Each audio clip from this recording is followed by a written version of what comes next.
Okay, then. It looks like we've reached the top of the hour, so we'll go ahead and get started. I'd like to begin by welcoming you all to the 2017 AECT Organizational Training and Performance Division webinar series. For those of you who don't know me, I'm Tim Boylo, the current division president for AECT-OTP, and I'll be serving as the host and moderator for this session today. I'm very excited to announce that today's webinar is Digital Badges and Micro-Credentials for the Workplace, which is a very timely topic as well as a game changer for some of the traditional models and paradigms that we employ to think about professional development, credentialing processes and systems, lifelong learning and work. This webinar is being recorded and will be available on the AECT-OTP YouTube channel, and also via the Facebook OTP group page. So you'll be able to see an embedded recording in the same place that most of you probably saw the meeting invitation for today. Before we begin, I have just a couple of housekeeping requests to help make this an engaging and interactive experience for everyone who is joining us live.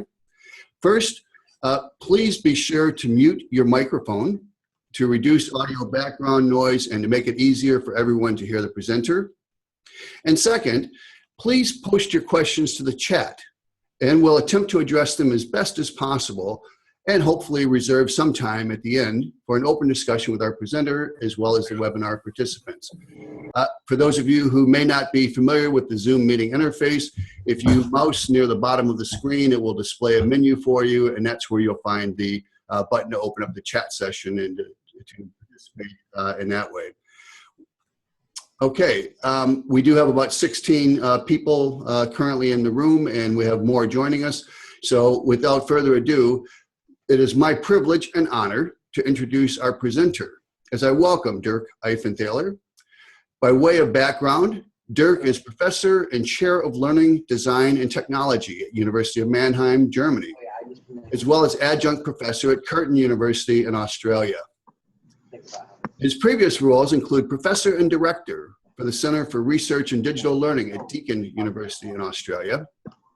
He has served as the manager for applied research and learning analytics at Open Universities, Australia, and professor for applied teaching and learning research at the University of Potsdam, Germany. In addition, Dirk was a 2012 Fulbright Scholar in Residence at the Janine Rainbolt College of Education at the University of Oklahoma in USA. So please join me in welcoming Dirk Eifenthaler. And Dirk, I will turn it over to you for your presentation and look forward to your comments today. Yes, thank you very much. And hello, everybody. And thank you for the honor to presenting this webinar to the OTP division. And I'm happy that you all came to this presentation. And before I start going into this, I would like to set the scope of this webinar, which is, from my perspective, more an overview or an introduction into digital badges.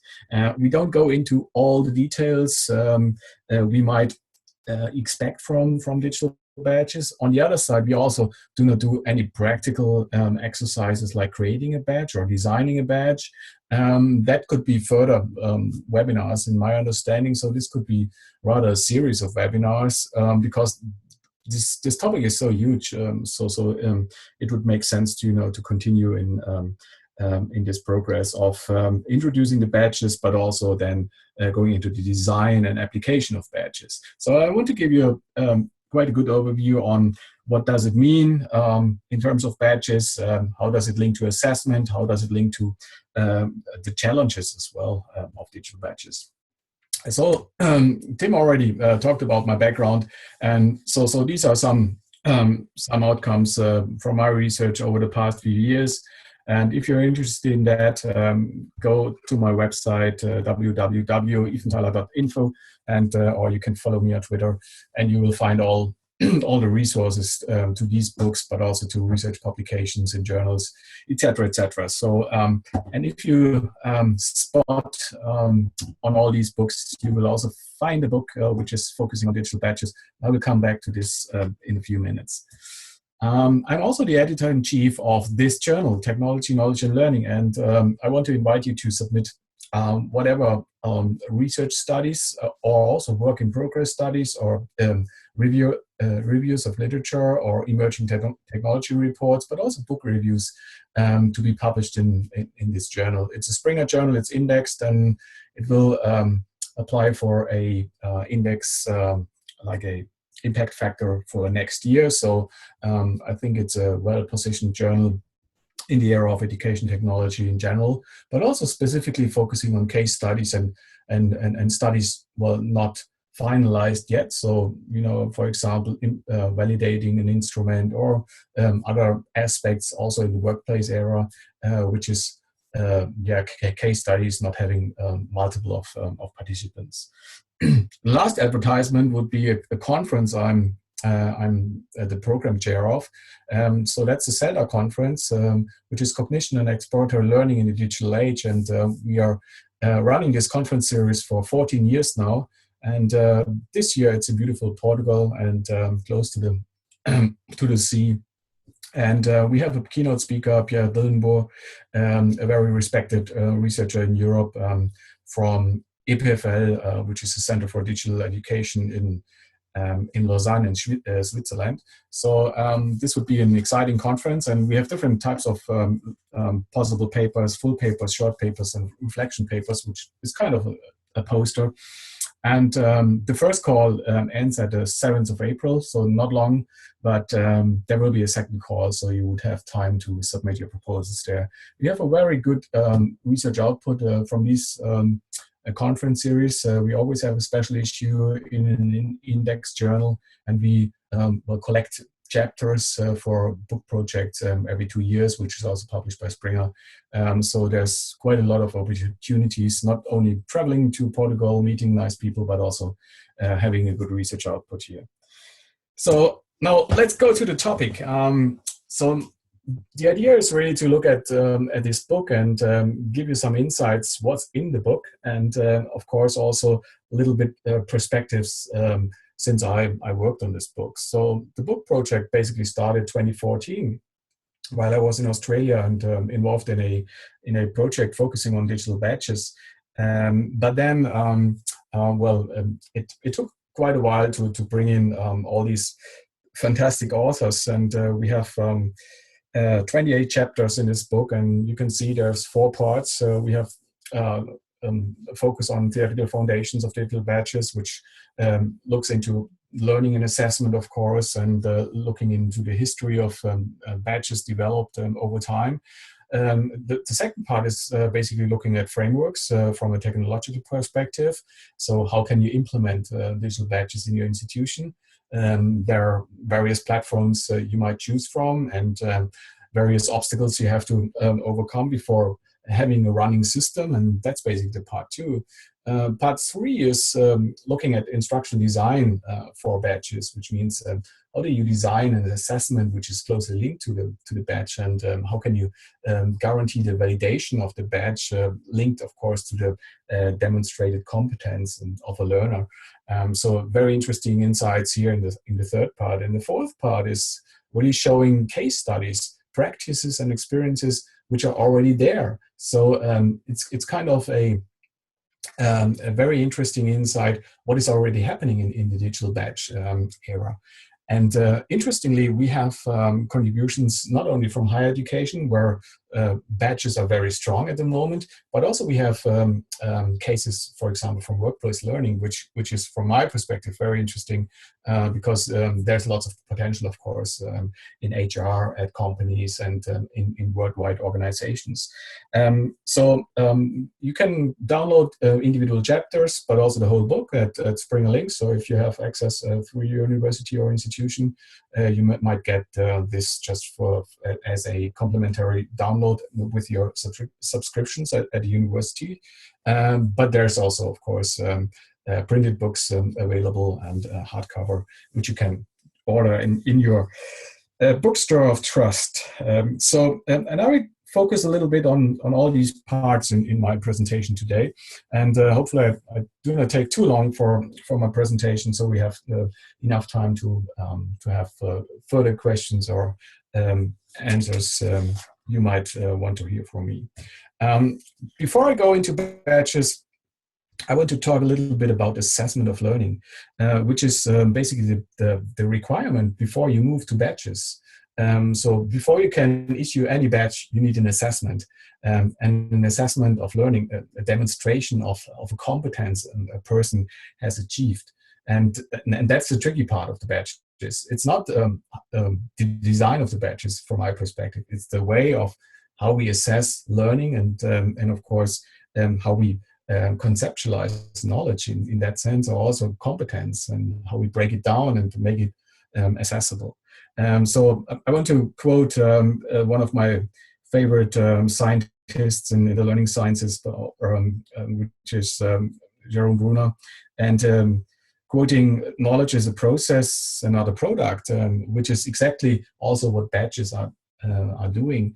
It's about the learning journey, and it's about documenting what you learn in at what time space you learn something. And of course, you can also update your learning process over time, which means that you earn an additional badge, which is basically well, a follow-up of a previous badge. And so you can document your learning journey. And that's really consistent with this notion of what learning is about. Learning is basically a stable and persisting change in what a person knows and is able to do. And exactly this is what badges can do. They can credential what happens in the learning process and can say, okay, there's some specific stages in the learning process which we can, of course, then document through a badge. And of course, what I already said, there might be some follow-up badges which document this progression over time. And this is, of course, a very interesting aspect here. So if you go into assessments, you always go back to the understanding of how learning functions, and this is basically something I want to only briefly touch. This would be a webinar on its own. So looking at changes of cognitive structure, which is the cognitive perspective on learning, of course. And so if you read this figure from left to right, we always would have a task or a problem, which could be something we then would credential through a badge. And so there's some different cognitive processes, the assimilation process and the accommodation process, but they always result in some solution, which is subjective, plausible for an individual, for one person only at the moment. So this is the internal system. So whenever you solve a problem, in the first sense, it's plausible for you, so it's solved basically. And then comes the assessment, of course. So you externalize your understanding of this problem, and then you might get some feedback, hopefully, in the assessment process. And this feedback, of course, then validates your subjective plausible solution, which means that you get some feedback. Okay, this was correct. The problem was solved. You can drive the car now on the street, or you get another feedback, which would mean we don't hope, but you might left the road and there might some tire puncture or something like that. So the idea of assessment is really always linked, of course, to the feedback loop, and that's a very important aspect here. And we need to understand assessment in that sense that we require valid indicators in the assessment of learning, but also valid feedback to the learning process. And we come back to this later on. So when we look at assessment, we could do something like here. So there's a very simple example. We have two measurement points, and you would say, well, this student learned in the beginning, in the first week, that might be words just in a foreign language, knowing no words at all. And in week 29, almost 30 words learned. So you would say, well, that's a progress, and that's very interesting, and we can demonstrate, or the student can demonstrate now 30 words, and that's all fine. For our learning progress, maybe it worked. So the student might get some badges for this. But if you go into the learning pathway of the student, we might see some very interesting plateaus or also drawbacks of the learning process. And again, assessment is required here to understand these differences in the learning process. And if we have a valid assessment implemented not only at 2 measurement points, we might understand why these not knowing the words anymore happens because the student might have been anxious at that stage of the learning process, or the student might didn't find any motivation, or there was some circumstances in the environment which hinder the learning, etc., etc. So there might be some issues, and so if you're looking at the learning process and not only on the product of learning, we understand better what learning is about, and that's of course a more valid assessment than only assessing a student at a specific stage at the end of the learning process. So very important to understand this issues of assessment. And here is a demonstration of learning pathways. So the student A on top of this figure, that might be a student who is, well, learning and studying through various modules and always passing and all fine, and also passing some summative assessment, which might be passing the exam. So that's one perspective. The second student, student B, he might also start, but then might fail, and there might be some helpful additional modules the student could take and then come back to this journey of learning. So that might be a longer pathway of learning, but still the student might be able to pass the final exam or degree or whatever. So that's an important aspect. And so again, going back to assessment and learning is a very personal and individual process. And not everybody is learning the same way. And that is basically this figure showing that learning pathway is of course then adapting to the learner's needs. And that's a very important aspect here. You cannot expect that everybody is learning the same way. So again, we need to understand how people learn on the one side, but also then, of course, be able to credential and feed back the information to the learner. But then comes the tricky part. If you look at this picture, it might only show there's some representation in the world, which is in the middle, where all these arrows point to. And there might be some people who see this representation in the world, which could be houses, or it could be trees, or it could be other plants, or it could be very complex constructs in physics. And these representations can be seen by one person on the left side as a very simple construct. And on the right side, this person might have a totally different view on this, because this person might be an expert in the field.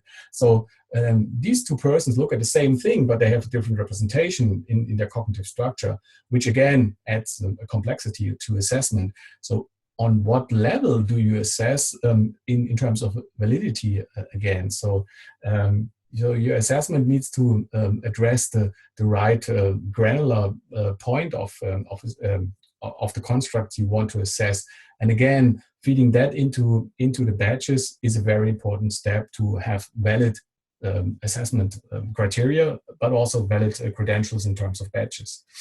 I published a work all basically looking at this in 2010, where I've been looking at these representation functions and linking this to assessment, which means that we have only two functions basically in our learning process. We have one function, which is the internalization function, which means the representation of the knowledge in the world into our cognitive structure. So that's everything we absorb from the world, and when we learn with textbooks, or we hear a webinar, or we're watching a movie, that's all internalization, where we basically internalize all this information.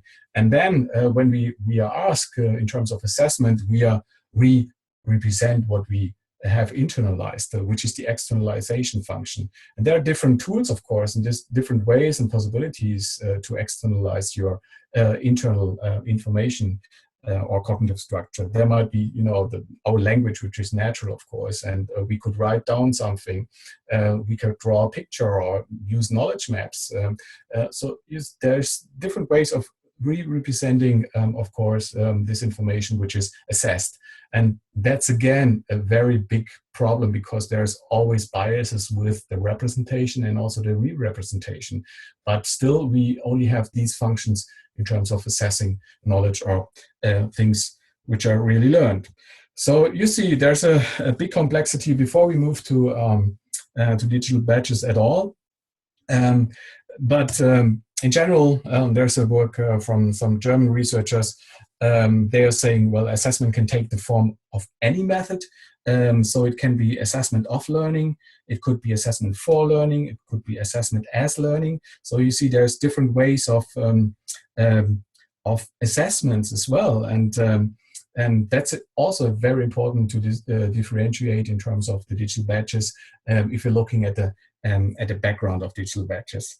So basically, I'm always saying it's about assessment is about knowing what students know and not what they don't know. So you should design assessments where you really get out the information about what students know, and not design assessments like multiple choice tests where you only understand what students don't know and you don't get really the information what they know. So that's basically a little bit in background before we move into the badges, because I thought that might be an important information before we move into the foundations of digital badges. That's where I want to go now.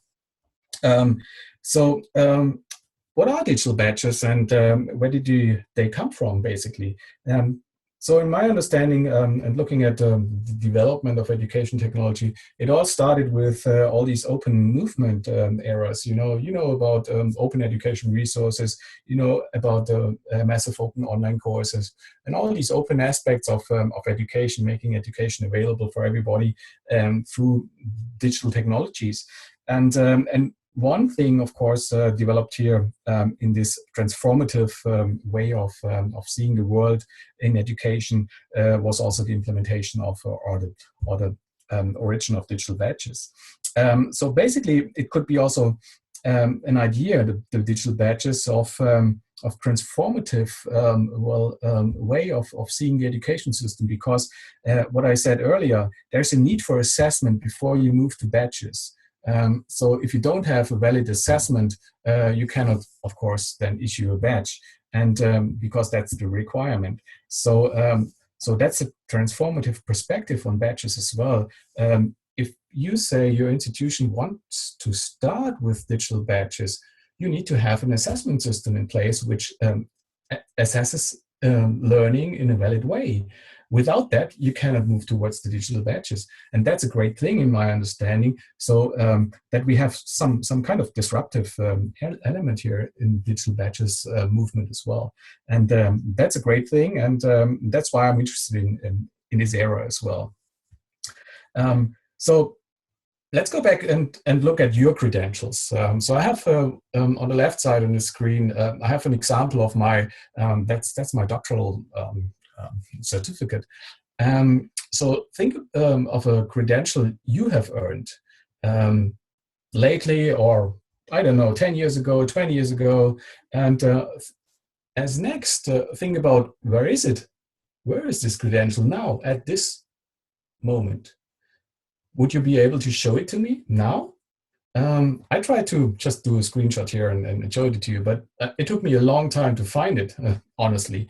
But the thing you're going to see here is, of course, I did now this scan, and you can read all this. It's all in German, so you might not understand everything on this.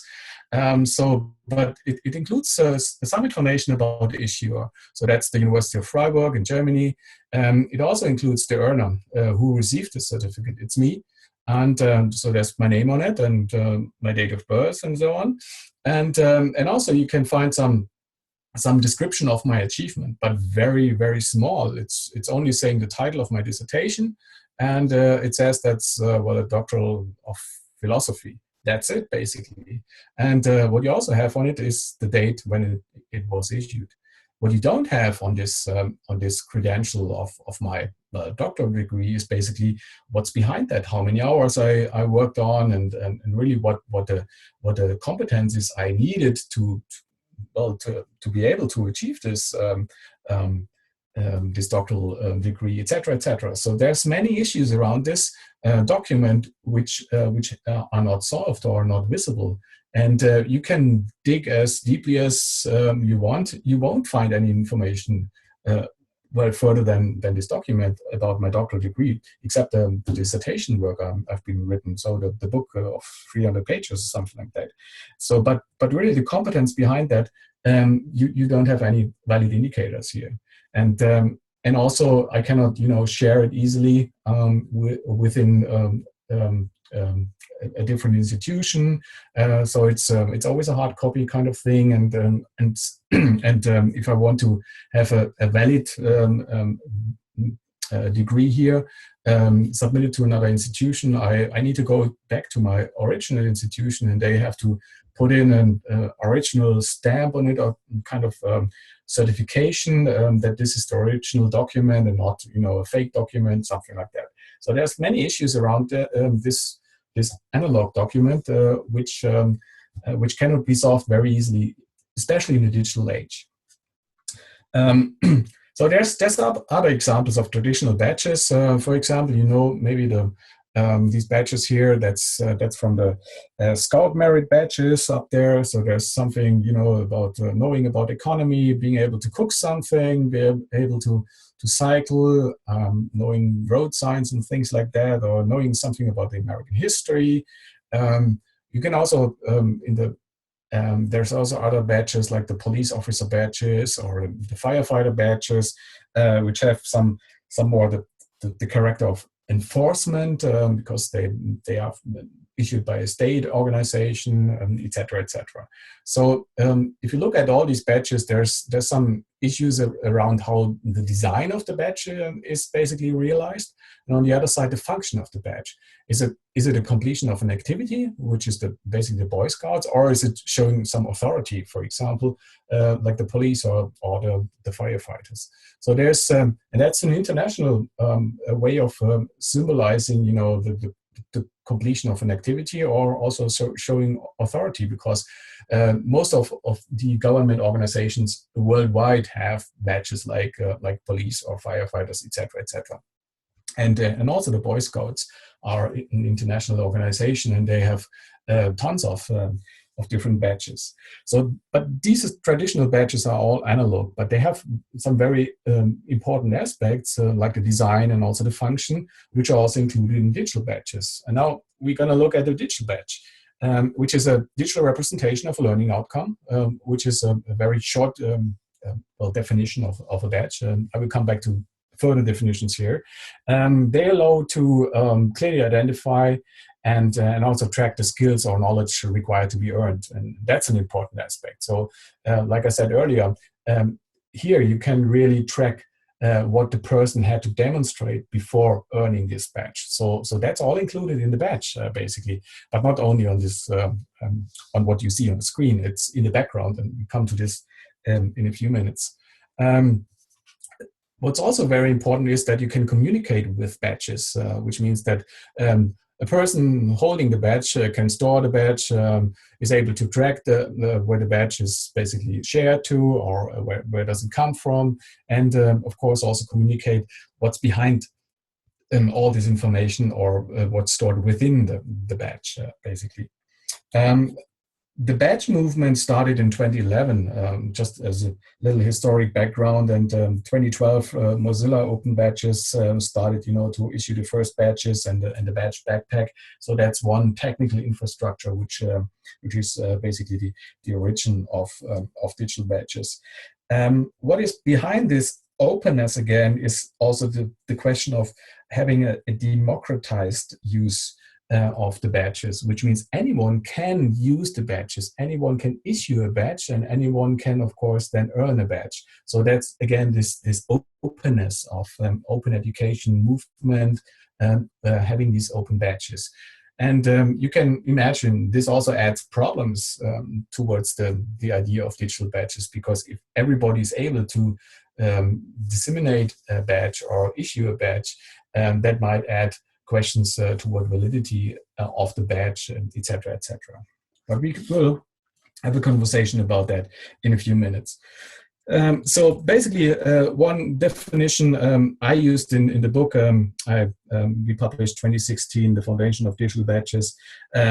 We say that digital badges offer an entirely new way of recognizing achievements, knowledge, skills, experiences, or competencies that can be earned in formal, and also in informal learning environments.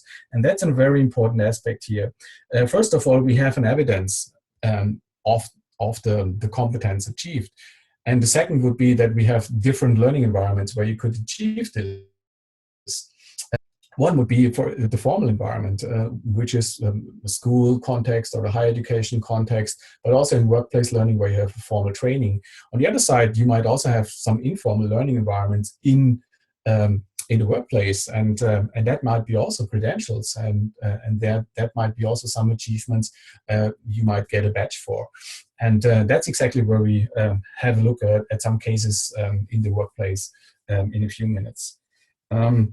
So further on, what I added here is of course that there might be also some community engagement, recognizing achievements, and what we added here in this was that the credible organizations can issue these badges, and that limits a little bit the openness I referred to before, which means that we need to have valid information about who is issuing this information in the badge, and then of course validate that this person or this organization has the competence to issue a badge, and of course also assess the person who might receive a badge. So again, this goes back to assessment, and of course a very important aspect here. And lastly, and I do not want to bring any more definitions here, the digital badges have the potential to become an alternative credential system that link directly via metadata to validating evidence of educational achievements. And that's the important aspect. The badge is not only about the picture you see, and there are some very interesting designs of badges, but that's only 10% of the full badge you're going to see at your screen. The more important aspects are behind the scenes in the metadata, and they help to validate evidence of the educational achievements. So without the validation evidence, the badge is basically worth nothing. So only having this picture somewhere on your website does not mean anything. Having this picture of the badge in your portfolio does not mean anything. You need to have the full background information of the badge, which includes, of course, all the metadata. And we come to this, what's all inside. Hey, Dirk. Yes. Dirk, you make some excellent points, particularly how you tie assessment and confirmation of the skills and competencies to the badge as the evidence of that. And here specifically, when you're talking about validation of those skills, Joran has posted a question to the chat that I think is on the minds of many of us, and that is that any known, do we have known examples of open use of badges? And I think this gets at the portability issue, where rather than having the badge linked to a single issuer. So, in a corporate environment, if I work for, company XY, then I have badges, and anywhere I go in that company, they're readily acceptable.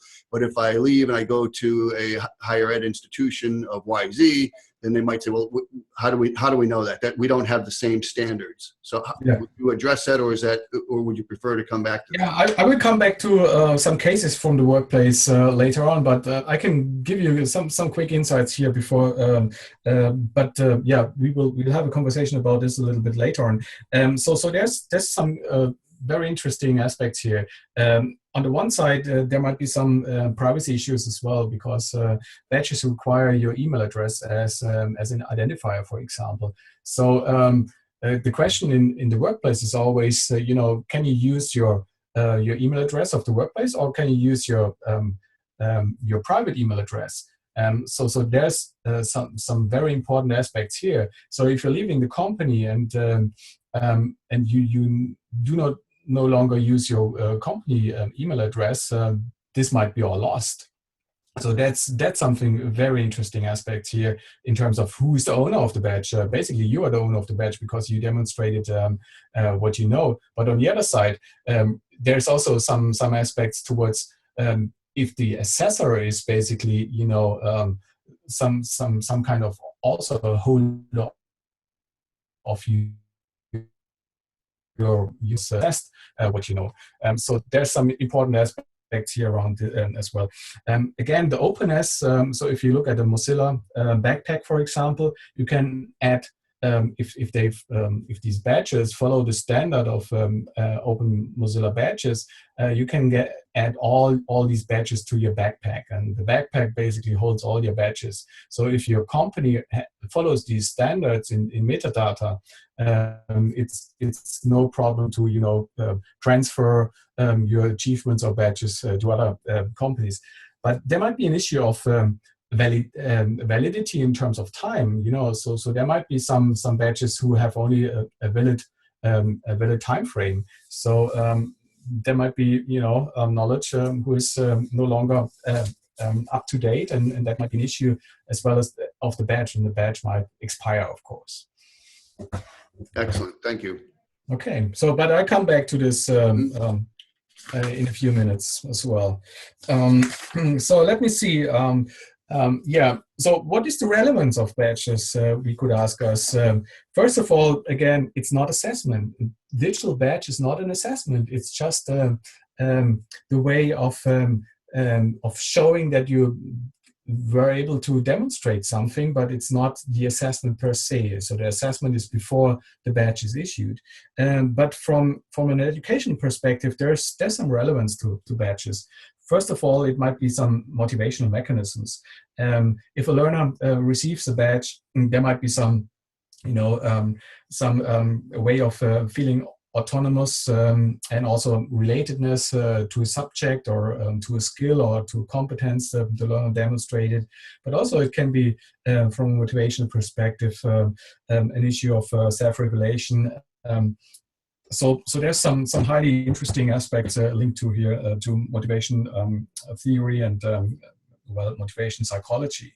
On the other side, what I referred to earlier as well, the question of supporting alternative forms of assessment. So this transformative character of badges. So you need to think about assessment before you can issue badges. So that's an important aspect. And you know that there start you know, alternative forms of assessment, for example, in e-portfolios. So you demonstrate what you know in terms of building your e-portfolio, and for building your e-portfolio, you might receive a badge in terms of all the collections you have in your e-portfolio, and you want to share, of course. So that's something, you know, new perspectives on assessments. And going back to my words before, that might be the form of really assessing what a learner knows rather than what the learner doesn't know. Also, recognizing the learning process, which means that there might be a badge you can only earn after you earned several other badges. And if somebody is coming into your badge pack and or looking at your profiles you share at LinkedIn, for example, you might be able to demonstrate how you earned through a learning journey this specific competence, which is of course then again shown as a badge. And if you zoom in on your, let's say, on your expert badge level, and then you can say, okay, there's 10 badges linked to this expert badge, and then you can zoom in into the other badges, and like from an HR perspective, I can quickly scan what this person did and what competences, of course, this person is able to demonstrate, which skills can be applied in the workplace. So that's a very important aspect here, and in what type of time frame also the person was able to require these competences. So there's lots of information linked to the badges, and of course to the learning journey of the badges. Again, well, that's closely linked to this charting of the learning pathways. So you can really demonstrate how you progress over time and how you come to specific expertise, but also where you know your career changes are, and why they are happening, and what impact these career changes have, etc., etc. So that's very interesting aspects here. And of course, also from a personal perspective, a learner is able to self-reflect and plan also as well in terms of their learning. So the question of lifelong learning and what should I do next in terms of my career progression? What should I do next in terms of learning new skills and competences towards a specific goal? So that might be also closely linked to the relevance of digital badges. So you got quite a few interesting insights, and in this article I'm referring to here, Jovanovic and Davidic, that's published in my journal, Technology, Knowledge and Learning in 2014 as a emerging technology report, which also focuses on the technology side of issuing badges.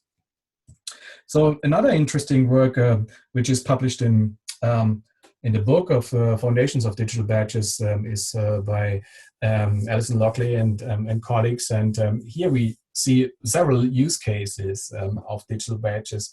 And I want to highlight that the higher education sector is currently the one which has the most highly demonstrated use cases of digital badges. But there's others, and also a very interesting article here showing at what level digital badges can be used. And I don't go into all the details here, but we will focus on the workplace and vocational education training aspects of digital badges, but there's lots of other applications. But again, the background for badges is always the same. It's about the assessment, it's about the validation of the assessment towards credentials of a demonstrated competence, and that's basically linked to the badge, of course. Going back to the colleague from Bulgaria, Jovanovic and Devicic, this is an article published in ETR&D in 2015, where they show different value propositions. So badges have these value propositions from the learner's perspective. So the earner of the badge, of course, that's clearly what I already mentioned briefly. It's the supporting the goal setting and the self-reflection processes, but also developing the sense of community membership in terms of that, who else earned this digital badge? And there might be, sharing something, what you learned through this learning journey, but also building a community of practice through seeing that other peoples also have these badges, and you could, build a new company or build a startup, etc., etc. So there's interesting aspects around the community sense here as well. Looking at a teacher, the person who is basically the assessor, in one sense. It could be also inciting the learner's motivation and engagement, of course, as one driver towards badges, but also having, scaffolding learning process. So really setting sequencing of assessment, and not only having one assessment at a summative perspective, but also assessing the learning process. And again, that's the disruptive way of seeing learning, and of course also building a more student-centered focus of learning and assessment. And I think that's a very interesting aspect here from a value proposition of the teacher, but also supporting alternative assessment, as I said before, and providing feedback towards the assessment of the demonstrated competence towards the badges. We could also move towards the institution, for example, the school. So the idea of improving assessment and grading and feedback collection. So again, the transformative perspective in schools, but also looking at visibility and collaboration or cooperation in inter-school perspectives, but also looking at different practices in school development and school organization. So there's lots of value propositions from my perspective for an institution as a school, but also for an institution as a higher education institution, but also for the workplace. What I point on here, having verifiable indicators of soft skills as well, which are important in the workplace, for example, for team learning and leading teams, etc. But also HR can move in with a one-click verification in terms of credentials and issue badges, of course, or zoom into badges, what they mean. So there's lots of information in the badges which are very interesting and very important for HR, and helping them, of course, to find the right person to work in the company, and also identify ways of development for individuals in the company, and saying, well, this person might be able, to advance towards a specific direction in the company, and we might help the person if you have a good overview on the person's earned competences and over time. Again, there might be some other aspects like extracurricular learning and achievements. So when we are talking about informal learning processes here, but also looking at other possibilities of attracting people to learning and well, facilitating lifelong learning. So that's lots of value propositions in this article, and that adds a big complexity towards the implementation. And in this article, there's this interesting framework which basically shows the requirements of the badges or a badge system, basically. And so if you look at the top, there's some person who is enthusiastic about issuing a badge or building some badges, and so there's lots of requirements in here. For example, the core development, so that's the design of the badge, which of course includes the question of assessment, and of course there might be some pilot testing and implementation, not only of the single badge, but of the full badge system, of a platform, of an assessment system. So there's lots of issues around that as well. And what the authors also point to is the question of trust network, which is first of all internal trust network within a company or an institution, and of course also an external trust network, and that's a big issue here, so that all the stakeholders understand what badges are, and but also understand what they are not are. So there's lots of issues around badges and understanding badges. We did some study last year about badges and in small and medium companies, and we realized that only 5% of the stakeholders we ask, and we've been looking at HR people, but also at CEOs, and we found that only a few really understand what badges are or know about badges. So this question of external trust network, of course, starts in terms of the acceptance of the badges, but also starts in understanding what badges are and what's the validation behind the badges, etc., etc. So many open questions here. Still a long way to go, but I think that's an important framework here to understand the complexity of what badges are about. Yeah, there's lots of infrastructure we require, and I refer to this early on, and you can surf to this URL openbadges.org to get some insights, some quick insights into this. For example, here there's some issuers, of course, on the left side, and on the right side there's the displayers. So your social media network sites like LinkedIn, for example, where you can include your badges as well. And in between there's your badge backpack where you collect all your badges, and you decide then what do you want to share and what do you not want to share at specific channels, of course. So that's a very important aspect here. And on the other side, of course, there's the issuer, which includes all the information and also the metadata validation, which means that you should have this information as a link. For example, what is, of course, the issuer of the badge, and what validates the assessment as well. So there's many information we require in this infrastructure, and without this infrastructure, the badges are meaningless or don't work at all. So whenever an institution or a company is saying, well, we want to move towards this badge movement, they need to ask themselves, which infrastructures do we use? And there's various platforms, and I will come to these platforms in a few minutes. But that's a highly important decision as well. Again, looking at the learner's perspective, there might be new opportunities. You have several ways of learning and several ways of demonstrating what you learn as a learner. And all this you're collecting in your badge backpack. And then you want to share this, of course, on your personal website, for example. So from your badge backpack, you include some tags from your backpack of the badges. You might not share everything, but you might go to Facebook and share something there, or you might go to WordPress blog and share something there, or you might go to LinkedIn or other and share something there. So there's lots of personal choices, of course, to make, and that's, of course, again, the autonomy you have as a badge holder to say what do you want to share and when do you want to share it. And on the other side, that might, of course, then unlock new opportunities and possibilities for lifelong learning, job opportunities, because somebody sees on any social website that you have demonstrated several competencies and within a specific time frame, and that might help you to move to another job, etc., etc. So very interesting aspects behind the badges as well. So, but let's go and look a little bit at the anatomy of a badge, and this is also based on the Mozilla Open Badges framework.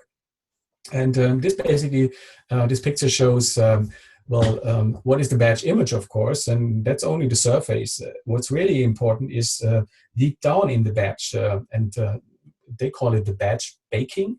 So you bake your badge, and when you're baking the badge, it's not only about the image you share, which is mostly very well designed, but you need the name of the badge, you need a description and some criteria of the assessments, of course. You need to have a link to the issue of the badge and the evidence you demonstrate.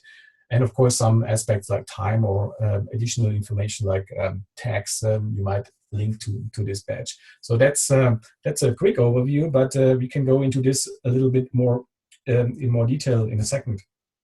Here's some examples where you provide evidence on the badges. So if you click on one of these badges and you open up the metadata, basically, you see who is the issuer, for example. So here, this is the issuer on the left side. It's the open badges. In the middle, that's the University of Leicester, and there's some academic development directorate as an issuer on the right side. And you see in most of these, when the badges are issued in 2013 or 2014, and there's some URLs towards the background of the badge. But also you can get some information about the criteria and the evidence, and that's what you can view, and which is then personal to the learner or the badge holder. So if you click on the criteria, you find the assessment criteria, and if you click on the evidence, you see the documents which demonstrate the evidence that this person really has these competencies demonstrated. So, and that's the most important aspect on a digital badge.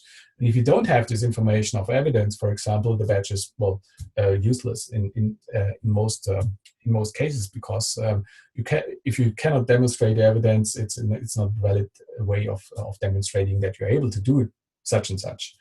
So again, the design of the badge, what you see as an image, is only 10%. 90% is really what is not visual in such a badge, and which is in the background information in metadata of the badge. So again, go back to the standards. So there's always, of course, an image linked to a badge. So that's a PNG file. That's a standard. One important issue here, the badge earner is identified through an email address. For example, when you log in into this badge backpack. But also in all the standards encoding, your email address is the identifier, and that's a big issue in terms of privacy and data protection, of course. As well as if you look at young learners, for example, if they're not eligible for applying for a personal email, but also what we explained early on, if you're moving from one company to another company and you're using your company email address, there might be issues around that as well. The badge name is just a short description of your achievements you're going to include in the badge. There's some more extended description of the context of the badge and specific achievements you required. And then a very important aspect is the criteria. So that means which tasks need to be completed successfully to qualify for a badge. The issue evidence is linked to the company or to the institution or to a private person, if somebody private is issuing a badge, of course. And of course, then the evidence you demonstrated for earning this badge. And that's, of course, something like a document, a text file, a video, URL to your e-portfolio, etc., etc., etc. So there might be multiple evidence documents or multiple ways of demonstrating evidence. So it's in most cases not only a single document. And of course, very important, the date issued, because there might be some updates in terms of the competence, etc., etc. So there's also the issuing time. But there might be also some expiration dates as well included in the badges. So here's an example of a badge issued 2015, and this is from the Baltic Corporation, and there was a training project facilitated, and you can read through and you get some information about the badge, and down at the last two sentences, training participants and team members reviewed a facilitator's performance during the project. That's one of the skills they have. And also one sentence before, as a team member, a person contributed to the training activities and teamwork. So there's some possible ways of how you demonstrate the competence. And of course, you could zoom into the evidence and see exactly what this person did, and the person participated in the Baltic Corporation training course, and there's some documents linked to this, or a video linked to it, how the person worked with a team or something like that. So this is basically evidence we want to see, and an employer could also then zoom into this evidence and then understand what really it required to receive this badge. So just quickly, there's of course issues around design of badges, different colors, different shapes, different status linked to the badges as an image, and again, it's more about the background. It's not about the image or the design of the badge in the first sense. It's about assessment and the evidence about the badges. Looking at platforms, I have 3 examples of platforms. There's multiple possibilities here. That's also going back to this article published in Technology, Knowledge and Learning. So the open badges, that's the basically also the initial way of looking at badges, and there's badge OS, for example, but also the Open Passport linked to Purdue University. So there's multiple ways of adding platforms to your company as well, but also to higher education or to schools. The problem is really that there's no evidence, no real empirical evidence that badges really work, and that badges really bring in some additional benefits for learning. So that's what we are missing at the moment. So we need rigorous empirical research around badges to really understand the function of badges, but also the acceptance of badges. So there's lots of things to do, and I think OTP is a great division to really increase the research program around badges, and also start some research projects out of OTP and go into workplace, but also in other institutions, and understand the badges in a better way. Here are some examples. For example, IBM, they use badges for internal workforce training. And they have different badges, and they are all linked with the competencies behind that. Very promising, of course. There's some other, as you can see here, and that's also from the book of Foundations of Digital Badges. Very interesting article focusing on workplace learning and case studies from the workplace. So there's ways of employee recruitments, for example, so you can demonstrate skills you would need for being employed at various companies, and you can earn this on bronze, silver, and gold, for example, etc., etc. So you see, there's always some very interesting aspects here, but in the background, what you demonstrate is very important. So in the last few minutes, I want to look at some challenges here. The implementation in the workplace. Basically, we look at the infrastructure. A company needs to have the IT infrastructure, the platform, the system behind that up and running, and there's some interesting research showing that many companies really struggle with starting and implementing a platform. So they are keen to move towards digital badges, but they really cannot get a platform up and running, and that's the point where they stop. So that's a bad thing. So we need to have support here. Of course, you need some leader in a program committee in your company to start with digital badges. You need to identify topics and requirements for specific badges, and again, of course, the assessments. And there's, of course, also the question of availability. Is it only internal in the company, or will it be publicly available? And then that adds, of course, more aspects here to this era. And then there's, of course, also the question of professional development, not only for HR people, but for everybody in the company, but also external awareness of the badges. So again, this issues around issuing badges and disseminating badges. Maybe I have one more minute to look at how we could link digital badges and learning analytics. And so when we understand learning analytics as the use of static and dynamic information about learners and learning environments for modeling and predicting and supporting learning processes, it gets clearly that you're going to link digital badges to the learning analytics frameworks. And I cannot go into all this, but if you understand learning analytics as a holistic framework in an organization and being able to adapt and personalize learning processes, it will be clear that there is some digital badge involved into this as well, because the digital badge helps to personalize the learning process and adapt also in terms of the feedback mechanisms of assessment towards the learning process of the person, and then helping to demonstrate the learning journey and also the adaptation towards the learning journey. So that's important issues here around the question of what are digital badges and how they are linked to learning analytics in general. So last two more slides, the challenges from my perspective, but also from Jovanovic's perspective. It's a common misconception that development and deployment of a well-functioning digital badge system is easy. I hope I could demonstrate some issues around that, and hopefully you agree with that, and hopefully you add evidence towards that end and help companies but also institutions to implement their badge systems or move to platforms which are already existing. And on the other side, the value of digital badges has yet to be validated by compelling evidence. So what I said, we need rigorous research, which could be coming out of the OTP division and help to understand what the badges really mean and what they are. So here's some work some homework for everybody of us, in my understanding, as well for me. So that's also my homework to do. The question of adoption and acceptance in the business world, the question of sustainable storage of digital badges, so how to move from one badge system to the other badge system, how to move your badges from one company to the other company, many issues around that. The question of technical competencies required by all the stakeholders, not only by the designers and by the issuers, but also by the users.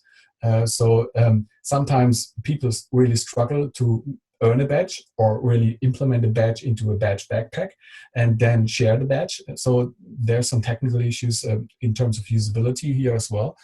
And of course, then the questions always about legal issues regarding privacy and data protection, which is a very big topic in our digitized world. And we should never neglect these issues because they are very important in terms of companies, but also in education institutions. And yeah, I would say these are some important ways to move forward with digital badges. And let me finish with some selected references. You might also ask me, and I'm happy to share these references, of course, with you. But also I'm happy to share the slides, of course. So, and now I think I'm just in time and happy to take any questions. Dirk, that was excellent. Lots of great information, and you certainly come prepared, as always. So we are extremely grateful to you.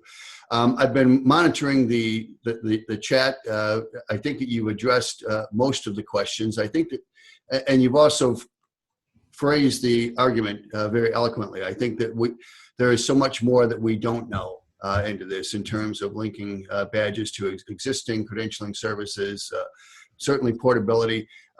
Kate Leonard asked the question earlier with her badges through EDUCAUSE, how is the metadata interpreted and how does it align with other badging systems?